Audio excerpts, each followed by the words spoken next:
My story is different from most because I had to undergo a bone marrow transplant when I was just 6 months old.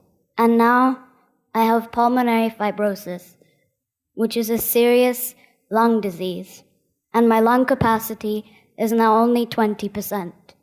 My name is Aisha Chowdhury, and I'm 17 years old.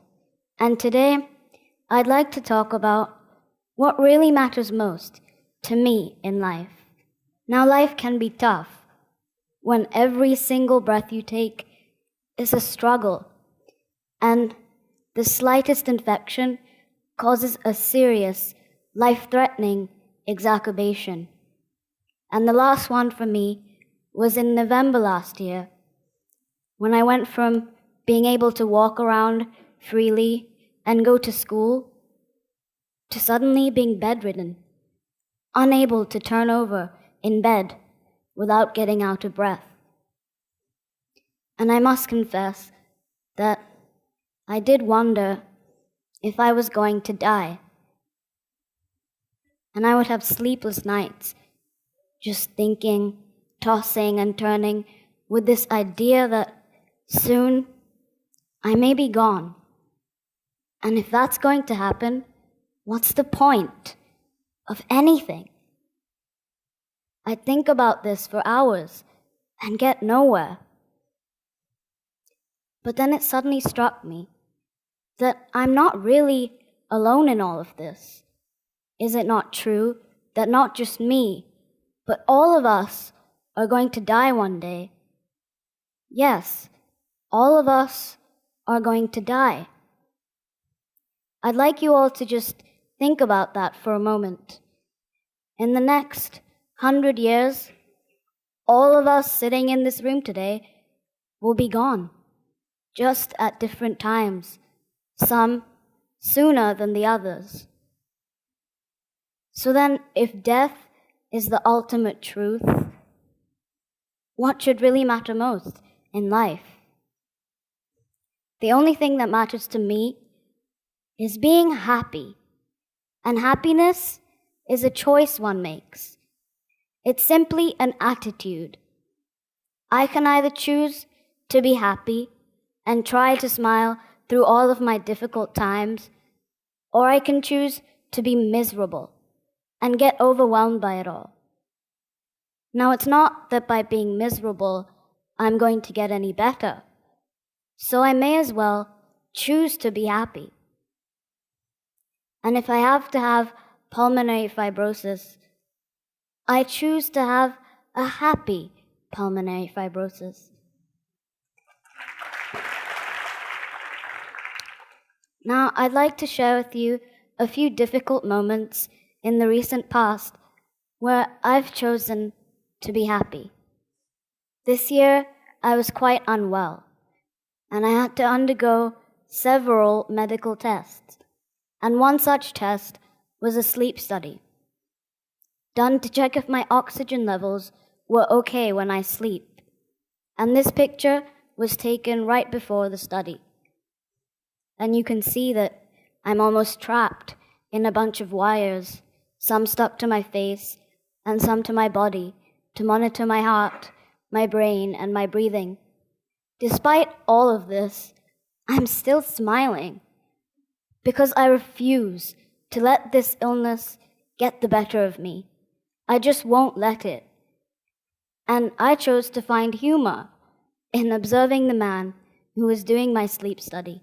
I couldn't help but laugh at the way he would just put up his own feet on my bed and go off to sleep himself, snoring away. And this obviously made it difficult for me to sleep. And maybe that's why my results were so bad. How ridiculous, I thought to myself. Later that month, my family and I had to go to England for a full medical checkup. And the days were filled with long, boring medical appointments, talking about lung transplant, and what seemed like endless amounts of tests. This is a picture of my brother and I. just after I had spent one long day at the hospital. But guess where we were headed in this photo? To see a Broadway show in London. And it was fabulous. I was able to put the trauma of the day at the hospital behind me, and I still managed to find the will and the excitement in going out for a play and spending quality time with my brother. I believe that it's important to create many happy memories so that we can try to wipe out the sad ones.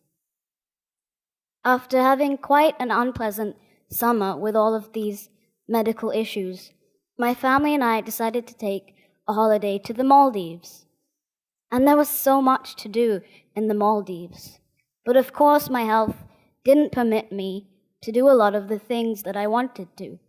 And one of the main activities was snorkeling. And I desperately wanted to try it. But how could a person who has difficulty breathing go snorkeling? Well, in this picture, you can see me in my snorkeling gear right after I'd popped my head out of the water after seeing the most beautiful, vibrant colored fish. But now I'm not going to lie, I did only dip my head in for a second, but I did what I wanted to do. And that moment for me was worth everything.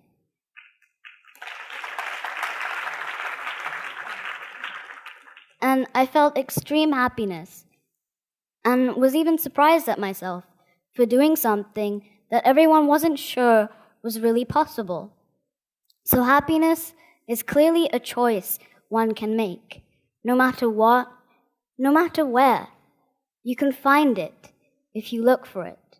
In fact, Tom Wilson once said, "A smile is happiness that you can find right under your nose." I feel that happiness is also doing what you truly love. And for me, my love is for art, simply because it allows me to express myself in such a beautiful and unique way. As I dip my brush in the vibrant colors of paint and can almost feel the paint being smeared onto the fabric of the canvas, I tend to forget all of my worries and the difficult situation that I'm really in. And art makes me happy because it almost becomes a whole other world where I can escape, at least for a little while. And these days, my most favorite subject to paint is dogs. And now I'd like to introduce you to my own two dogs, Kobe the Labrador and Rolo the Black Pug. You can see who the dominant one is in the relationship.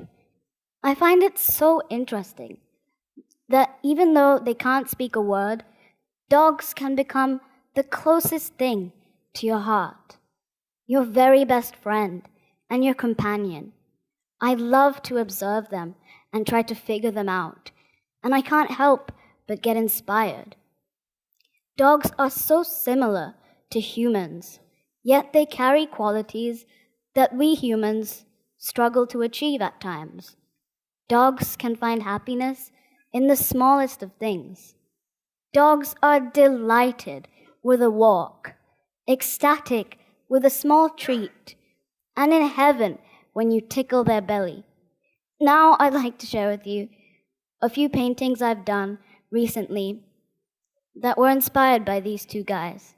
The first one is of Kobe, and it's capturing a snapshot of my everyday life, just lying on my bed and watching movies, just as I love to do. The next one, it's inspired by my gorgeous pug, Rolo, and the legendary rock band Guns N' Roses. Now, all of this doesn't mean that life is always one big song and dance. It really isn't. Of course, there are days when I feel extremely down, where I feel like simply curling up into a ball and just giving up. But then the realization that things could always be much, much worse always pushes me to get back up on my feet and put a smile on my face. I could have easily been born into a family that wasn't as loving and caring as my own. So I thank God for the family that I have. And I know for a fact that there are children out there who are much less fortunate than I am. And although I have this disease, I'm still grateful that I can walk around and do what I love to do. So happiness is an attitude. Happiness is doing what you truly love. And I feel that happiness can only come from acceptance. I accept who I am. I accept where I'm at. And I accept the challenges that I'm battling with today. And I'm even more determined to make the most of this wonderful gift of life that God has given me. As Anderson once said, enjoy life. There's plenty of time to be dead. So I really hope that all of you enjoy your lives with as much happiness as you can possibly find. Thank you for listening.